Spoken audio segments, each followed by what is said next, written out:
कि जा पर कृपा राम के होई, ता पर कृपा करे सब कोई।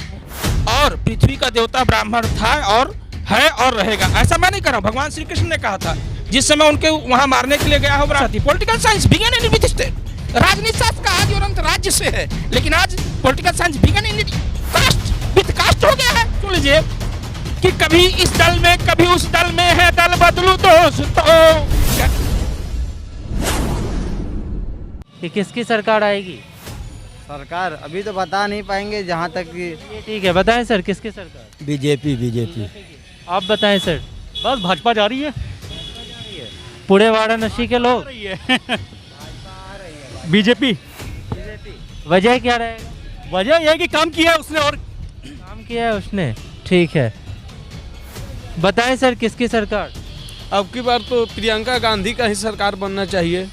लड़की हूँ, लड़ सकती हूँ जी, इसलिए कि हम लोग के ब्राह्मण समाज के ऊपर इतना जोगी जी का अत्याचार हो रहा है। कैसे? इसलिए कि देखिए, पहला प्राथमिकता कि हम लोग का जो डिग्री था उसको अमान्य कर दिया गया। आज हम लोग ना आर्मी में जाने लायक हैं न कुछ। और दूसरा बात, कौन से डिग्री की बात कर रहे हैं? जो हम लोग का शास्त्री का डिग्री था, आचार्य का डिग्री था, उसको मान्यता नहीं है आर्मी में। उसके लिए हम लोग लड़ाई लड़ रहे हैं। उसके लिए तो सेंट्रल गवर्नमेंट काम करेगी। अरे तो सेंट्रल गवर्नमेंट और राज्य गवर्नमेंट में अंतर क्या है भैया? दोनों तो एक ही का है। पार्टी का है। मान लीजिए कि ये तो नहीं है ना कि यहाँ कांग्रेस का गवर्नमेंट है। अभी तो आपको योगी को चुनना है। योगी को चुनना है तो या अखिलेश को चुनना है? योगी अखिलेश से नहीं, हम लोग को बस प्रियंका गांधी मुख्यमंत्री बनाएंगे इस बार? जी। चलिए ठीक है, किसकी सरकार भैया? आएगी तो अखिलेश की ही सरकार आएगी। अखिलेश की सरकार। जी साहब। तो आपके गाड़ी के पीछे बैठे लोग कांग्रेस जा रहे हैं, आप आगे बैठे लोग सपा को जा रहे हैं। सपा को कहूँगा, अपने अपने माध्यमिकता है अपना। ठीक है, किसकी सरकार चाचा? मोदी जोगी। प्रदेश में तो आपके योगी हैं। उत्तर प्रदेश में वही आएंगे। चलिए ठीक है, तो महिलाओं से भी बात करना जरूरी है। बताएं मैम किसकी सरकार? मैं वो भाजपा का। वजह क्या रहेगी? बस यही है कि उन्होंने अभी तक तो भाजपा ने बहुत कुछ कर ही दिया है। क्या किया है? महंगाई बढ़ा दिया है। हालांकि महंगाई तो अभी तक पूरी तरह से तो हुआ ही नहीं है सर, इसलिए अभी थोड़ा महंगाई पे थोड़ा देखिए, ज़्यादा। आप घर चलाती हैं, सामान भी खरीदती हैं, आपको क्या लग रहा है पिछली सरकारों में महंगाई कम था या इस सरकार में कम है, या फिर इस सरकार में ज़्यादा है और उस सरकार में कम था? महंगाई दो से है, एक आपकी डाटा है, एक आपकी फीलिंग है। ठीक है, अब आप डाटा पे चलेंगे उसमें भी आप कर लीजिए, आप फील जो कर रहे हैं उसमें भी आप देख लीजिए। कंपैरिजन हर तरह से देखिए, आज सब चीज़ अपने बजट के अंदर है। इतनी महंगाई होने के बाद भी आप जो पेट्रोल होने के बाद भी सब चीज़ें आपको जो सब अपनी सुविधा अनुसार है। ठीक है, डाटा आपका भले करो लेकिन अब तो कम रिड्यूस। इसी डेटा को तो सर मैं मात देने के लिए आप लोगों से बात करने आया हूँ, सच जानने आया हूँ। सच यही है, महंगाई संतुलित है और हर चीज़ अब भाई प्रोग्रेसिव होती है। सही, आप कोई चीज़ पिछले से तुलना आप करिएगा तो हर समय बढ़ेगी। आज से 2 साल बाद देगा तो पिछले से कंपैरिजन आप करिएगा। बेसिकली आपके कहने का अर्थ है कि जिस तरह से महंगाई बढ़ी है, आय भी बढ़ी है। आय देखिए, आय नहीं लेकिन उसके समायोजित तो उसके अंदर है, आपकी आय के अंदर वो चीज़ आ रही है। अब आपके ऊपर चॉइस। आप डिसएग्री करते हैं? आय नहीं बढ़ी है? आय तो नहीं बढ़ी है, सही बात है। तो फिर जब महंगाई बढ़ी है तो संतुलन कैसे है? आपकी महंगाई किस पे है? महंगाई आप देखिए, आप सेकंड मेरी बात बोले, महंगाई आप किस पे आप अपना कंट्रीब्यूशन कर रहे हैं। कोई टमाटर आज 100 रुपये किलो था, आज 80 रुपया। सही बात है, 100 रुपये में आप तो खाएंगे नहीं। आज 20 रुपये में 1.5 किलो मिल रहा है टमाटर, आप यूज़ करेंगे, कंजम्पशन करेंगे। चाहे कोई भी सब्जी हो, तो महंगी चीज़ पे आप क्यों जाएंगे? जब महंगी चीज़ पे आ जाएंगे स्वाभाविक है आपकी यहाँ पे क्या बचेगी, आप सस्ती चीज़ पे आएंगे। अब रही बात जो इनिशियल चीज़ें है, दूध, फल, अब दवाइयाँ हैं। आप लोगों को बता दीजिए कौन कौन सी चीज़ें सस्ती हैं? टमाटर, आलू, ठीक है, लौकी, अब हमारे बजट में है। लोग सेलेक्ट करके तो नहीं। तेल आज की डेट में सस्ता हो गया। सरसों तेल खाना छोड़ दें? क्यों छोड़ दें? कंजम्पशन आप उतना लीजिए, आप क्या जो है डेली उसमें करेंगे क्या? वो आपके ऊपर निर्भर है कि आपके कंजम्पशन आप क्या कर सकते हैं। ये थोड़ी ना है कि आप जो है 100 रुपये। तो आपको लग रहा है कि महंगाई बढ़ा है, उससे कोई फर्क नहीं? वो सही बात है, वो तो बढ़नी है, बढ़नी है। महंगाई बढ़ेगी, विकास का द्योतक महंगाई है, ये पहली चीज़। लेकिन आपके संतुलन में क्या है ये पहले आप देखिए कि आपके अंडर में आ रही है कि वो चीज़ नहीं कि आप कि आमदनी 98 और खर्चे आप रुपया करने। भाई जो बचत आप करेंगे उसी में ना अपना खर्चा करेंगे। तो आप बीजेपी के महंगाई से भी खुश हैं? भैया सबकी महंगाई चलिए से खुश है। बताएं सर, किसकी सरकार? बताएं सर, किसकी सरकार सरकार चेंज होगी, सरकार चेंज होगी? किस ओर जाएंगे? वही यहाँ पर लड़ाई है, सपा की है। सपा लग रहा है आपको? ठीक है, बताएं सर, किसकी सरकार? किसकी सरकार? सरकार जिसकी है उसी का रहेगा। इस सरकार में शांति, सही विकास सब हो रहा है।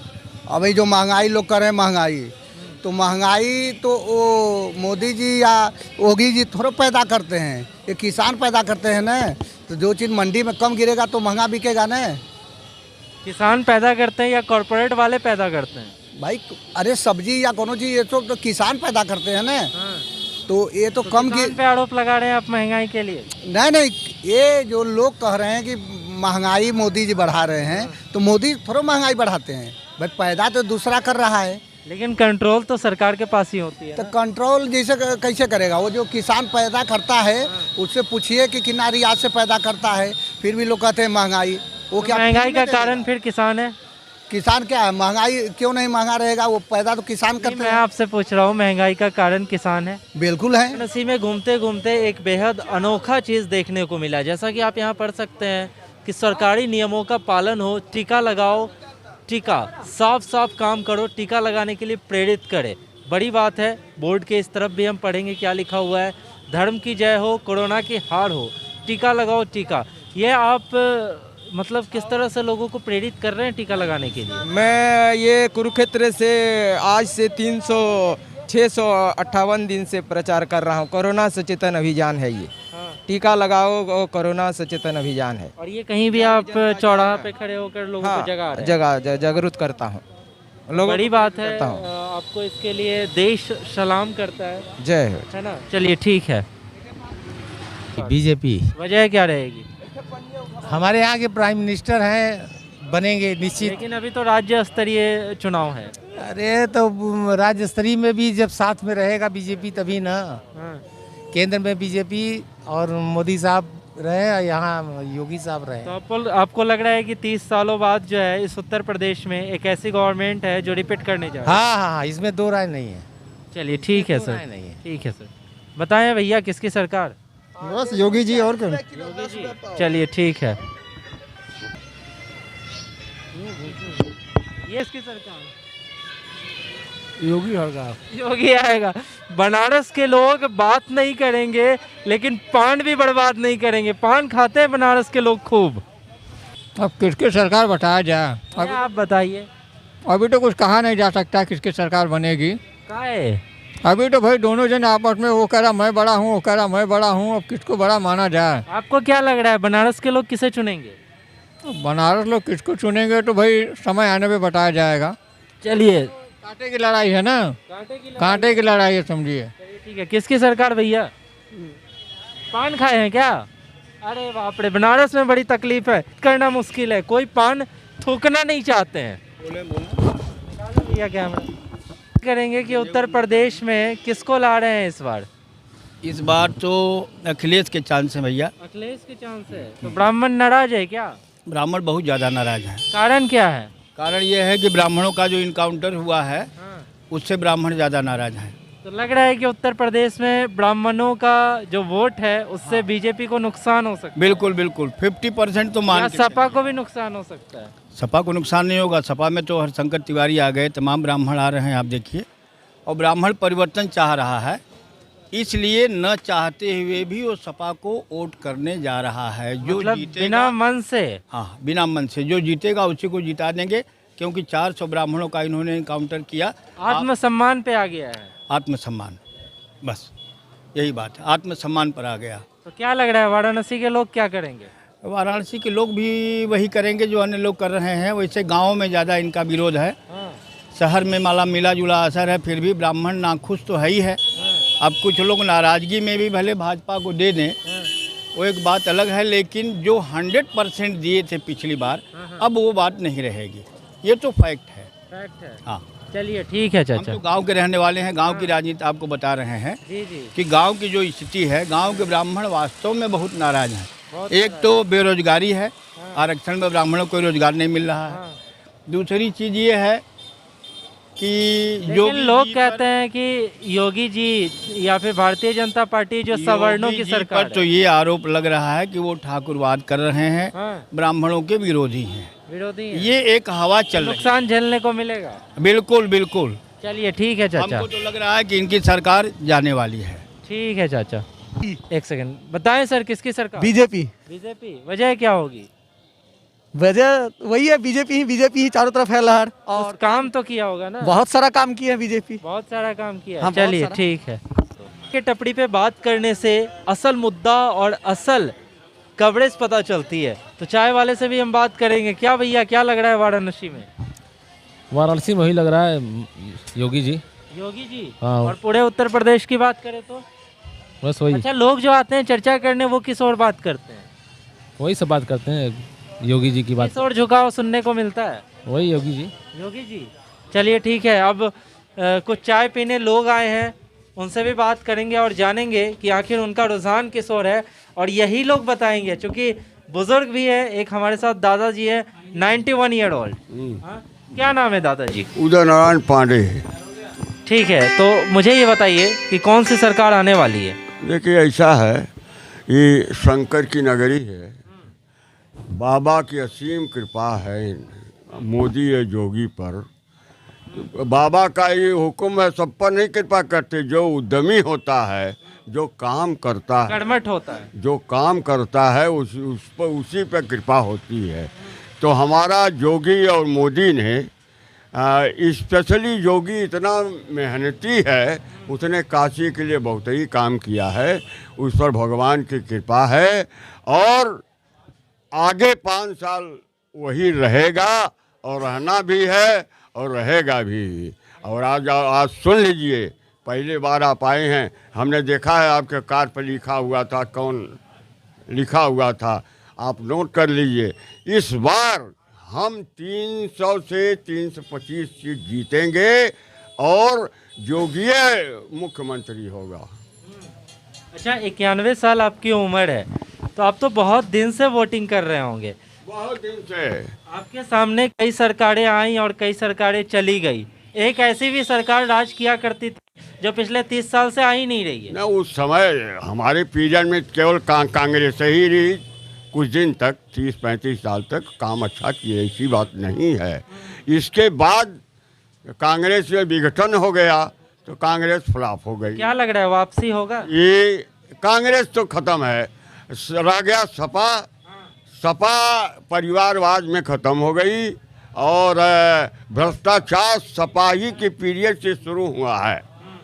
और जो बाकी बचा था, मायावती ने लेकर खपा दिया, और उसमें भी भ्रष्टाचार चरम सीमा पर था। लेकिन एक बात मैं आपसे पूछना चाहूँगा, बहुत चर्चाएं चल रही हैं आपके इस प्रदेश में, आपके इस सूबे में, कि ब्राह्मण जो है नाखुश है योगी जी से। देखिए, ब्राह्मण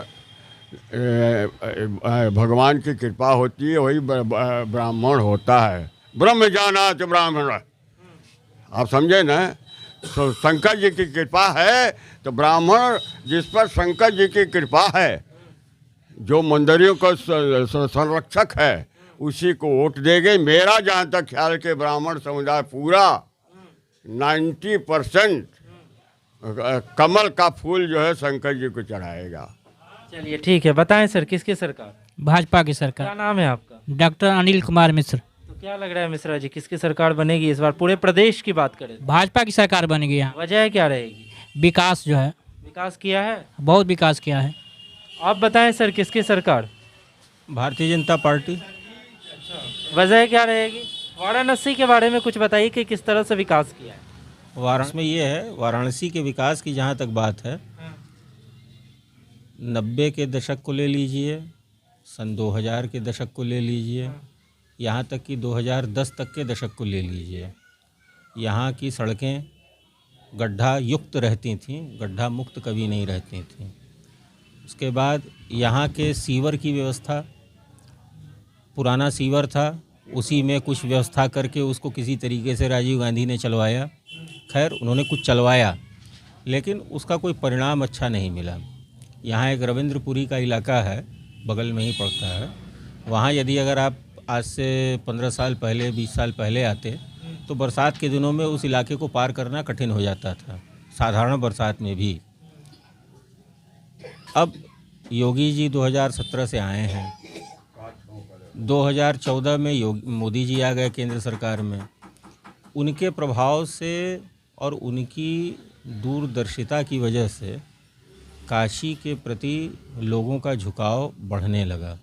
जब झुकाव बढ़ा तो झुकाव के साथ साथ लोगों के आने की व्यवस्था भी बढ़ गई। और ये एक नैसर्गिक सत्य है कि जहाँ पर लोगों के आने की अधिकता होने लगती है, वहाँ यदि कोई इस तरह की व्यवस्था न की जाए कि लोगों के आने जाने में किसी प्रकार की असुविधा न हो, तो ये फिर फिजूल की बात हो जाती है। उसको दृष्टिगोचर करते हुए मोदी जी ने विश्वनाथ कॉरिडोर का स्वप्न रखा, वो फलीभूत हुआ। उसके बाद योगी जी ने उसमें साथ में समर्थन करके और साथ में प्रयास करके बाकी जो इंफ्रास्ट्रक्चर फैसिलिटीज़ होनी चाहिए बाहरियों को आने के लिए काशी में बाबा विश्वनाथ का दर्शन करने के लिए, वह तो मोदी जी करेंगे नहीं, वो तो योगी जी को करना है। तो योगी जी ने उसको पूर्णतः मोदी जी के सपने को साकार करने के लिए पूरा सहयोग किया। तो बेसिकली आपको लग रहा है कि भारतीय जनता पार्टी ने इसका विकास किया है? बेसिकली लगने की बात नहीं है, ये सामने दिखता है। ठीक है, तो क्या लग रहा है आपको, प्रदेश और वाराणसी के लोगों की बात करें तो झुकाव किस तरह? झुकाव तो भारतीय जनता पार्टी के प्रति ही है। ठीक है सर, बताएं सर किसकी सरकार? सरकार तो भाजपा की ही है। वजह क्या रहेगी सर? विकास। और आज विकास मतलब बताने की जरूरत नहीं है, दिख रहा है। आप पहले कभी आए होंगे, लेकिन कुछ लोग कह रहे हैं कि कांटे की टक्कर है सपा और भाजपा में। ये देखिए, ये राजनीति है, सबका अपने मुद्दे हैं, सबका अपना स्टाइल है बात करने का, पार्टियों का अपना है। लेकिन जो धरातल पे नजर आ रहा है, हम लोगों ने इसी बनारस में देखा है कि डेली 8 घंटे 7 घंटे बिजली नहीं रहती, पर डे हम लोगों ने झेला है। ये पूरा तारों का जाल बिछा रहा, कब कहाँ का तार टूटकर सर पे गिर जाए, गाड़ी पे गिर जाए, लोग को चोटें लग जाए, मर जाए, काफ़ी समस्याएं थी। आज रोड से लेके देखिए हर जगह, गांव देहात में जाइए, आज हर मतलब एक गांव का जो मेन बाजार है वो बाजार गांव से आज सड़क मार्ग से जुड़ गया है। हर गांव में पहले क्या था, पानी पर लाइन मिलता था, 8 घंटे 9 घंटे एक हफ्ता मिलेगा, 8 घंटे 9 घंटे दूसरे हफ्ते मिलेगा। अब बताइए आप, टाइमिंग बांध दी गई थी जी। और आज वो लोग कहते हैं कि हम 300 यूनिट फ्री देंगे, अपने समय में काहे नहीं दिए?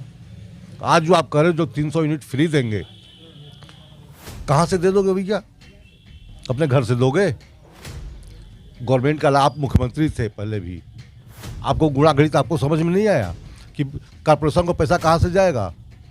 और आज चुनावी मुद्दा उठा रहे हो कि आप हम 300 यूनिट फ्री देंगे, आपका भी तो चांस था। तो मतलब गुणा गणित ये राजनीतिक पार्टियों को समझ में शायद नहीं आ रहा होगा, लेकिन जनता को आ रहा है। जनता को समझ में आ रहा है भाई, मेरा ही पैसा आप दोगे ना, बैंक को कहाँ से दो, कहाँ से माफ करोगे? पावर कॉर्पोरेशन को कहाँ से पैसा देंगे आप? सबको समझ में आ रहा है। और आप जो है हवा बना रहे हो, कहाँ से दोगे भैया? बताओ ना, धरातल को हिसाब बता दो ना। मुख्यमंत्री तो आप रहे हो, कितने का आप पावर कॉर्पोरेशन से बिजली खरीदते हैं, कितने का आप देते हैं पब्लिक को? वो पैसा कहाँ से आएगा? आप कहते हो फ्री में दे देंगे, कोई दिल्ली में बैठ कर कहता है कि फ्री में दे देंगे, पूरा पंजाब को दे देंगे, हरियाणा को फ्री में दे देंगे। पर घर का है, फ्री में दे दोगे? अरे उसका एक नियम है, एक पैमाना है, कहाँ तक हम दे सकते हैं। हम सब्सिडी का एक, आप ये भी कहना चाह रहे हैं कि फ्री चाहिए भी नहीं आपको? जी नहीं, हमको फ्री नहीं चाहिए, हमको न्यूनतम दर पे दो आप, कि आपके प्रदेश के ऊपर कर्ज का बोझ भी ना हो और पब्लिक को सुविधा भी हो। कई मुद्दे हैं, 1-2 मुद्दे नहीं है, कई मुद्दे हैं जिस पर आज ये पार्टी बहुत अच्छे ढंग से काम कर रही है। चाहे आपको लग रहा है कि वाराणसी और प्रदेश में क्या होने वाला है? क्या होना, सरकार तो बननी तय है 101%। जो मौजूदा सरकार? जी। चलिए ठीक है, किसकी सरकार सर? सरकार के विषय में तो बहुत कुछ मैं नहीं कहना चाहता, इतना मैं जानता हूँ कि जा पर कृपा राम के होई, ता पर कृपा करें सब कोई। देश का सबसे बड़ा, कहीं आप इशारा तो नहीं कर रहे हैं? मैं कोई इशारा कर, मेरी बात को समझिए। देश का सबसे बड़ा दुर्भाग्य है, आपने कहा कि ब्राह्मण नाराज है, कौन किससे नाराज है उस पर मैं चर्चा नहीं करना चाहता हूँ। जो ब्रह्म को जानता है वो ब्राह्मण है, ब्रह्म जानी थी ब्राह्मण। हमारी परंपरा क्या है? परम परम जायती थी परंपरा, उस परंपरा पर मैं कहना चाहता हूँ।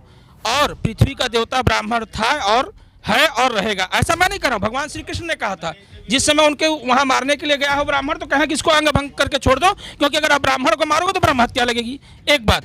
दूसरी बात आप बताइए, ये जब समय आता है चुनाव का, तब सबको ब्राह्मण क्षत्रिय शूद्र वैश्य दिखाई देता है कोई पार्टी का। अब जब चुनाव में आ जाएगा तो आप लोग ये सब बातें करना शुरू कर देते हैं। मैं फिर कह रहा हूँ, कौन जीतेगा कौन हारेगा मैं नहीं जानता साहब।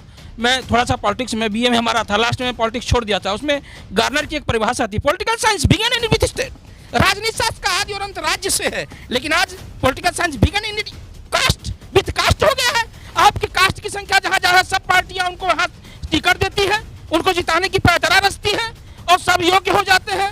समय आता तो इस पार्टी में, समय आता तो उस पार्टी में। सुन लीजिए कि कभी इस दल में कभी उस दल में है, दल बदलू दोस्तों, कैसे होगा मेरा भारत खुशहाल दोस्तों, कैसे होगा मेरा भारत खुशहाल दोस्तों। किसके लिए मैं क्या कहूँ? आपने कहा कि इशारा कर रहे हैं, इशारा मैं किसी पर नहीं कर रहा हूँ, मैं फिर बार बार यही कर रहा हूँ, जिस पर सब पूरे विश्व के न्यायाधीश, जितने भी न्यायाधीश और मैं मानता हूँ एक द्वारिकाधीश, और फिर कह रहा हूँ कि जा पर कृपा राम के होई, ता पर कृपा करें सब कोई। Thank you sir. बताएं सर, किसकी सरकार? भाजपा की। तो वाराणसी से आप सीधा लाइव देख रहे हैं कि किस तरह से लोग विकास की जो परिकल्पना है या फिर जो सच्चाई है उसको दिखा रहे हैं। दोनों ही सरकारों में कंपैरिजन करके भी आपको दिखा रहे हैं और ये भी दिखा रहे हैं कि 2022 में किसकी सरकार बनने वाली है। इसके बाद हम अगले विधानसभा जाएंगे और आपको दिखाएंगे कि आखिर उत्तर प्रदेश का चुनाव कौन जीत रहा है। मदरलैंड पोस्ट आप देखते रहिए, चैनल को सब्सक्राइब करना ना भूले, वीडियोस को लाइक शेयर जरूर करें। देखते रहे मदरलैंड पोस्ट। आपका बहुत बहुत धन्यवाद।